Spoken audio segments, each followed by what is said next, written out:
My God.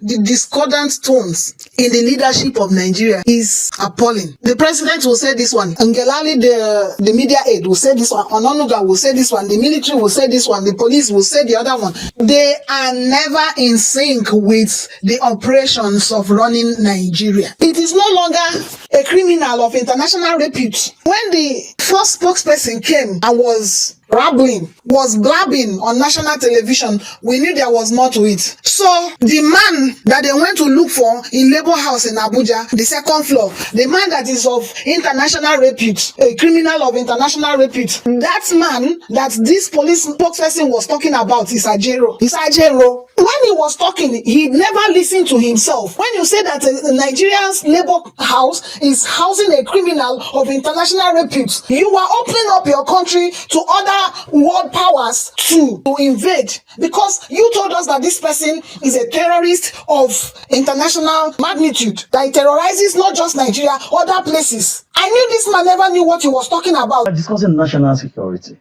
we have been working on a particular man who has been a global criminal, not only a threat to Nigeria or African continent, but to the whole world.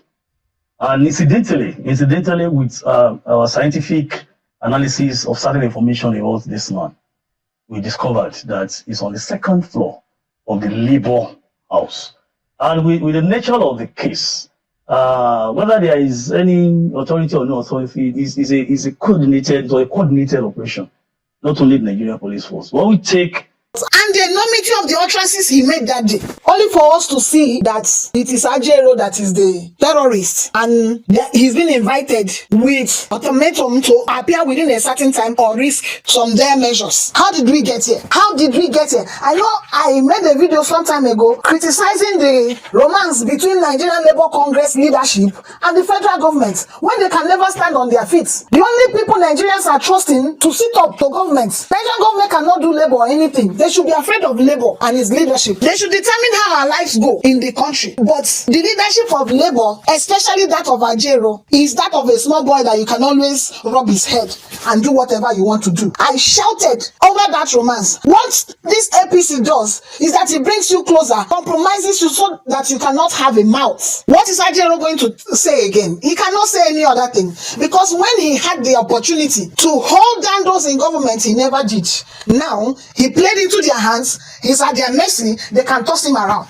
Everybody in Nigeria is now a terrorist. Are they not ashamed of themselves that they can only raise a country of terrorists when they give us names? And oh my God, it's embarrassing to be a Nigeria at this point in time. Labour is good that Labour has made a statement by saying that if they as much as detain Ajaero, they will go on a national strike. This is the last opportunity they have to redeem themselves. Whatever they have entered into that is making them unable to rise up to do the needful, it's time to free themselves from it. It's time to break loose from the chains of the oppressions of APC. APC that will compromise every setting, eat deep like a cankerworm. Labour had the opportunity not to find themselves in this mess. Now they are in it. But they have a role to play. A matter can never be too bad unless someone agrees for it to be too bad. Labour can redeem itself once again. And if Labour doesn't make good their promise, they will become much more of a rubble to march on. Labour has to regain his place at a point like this. They can never allow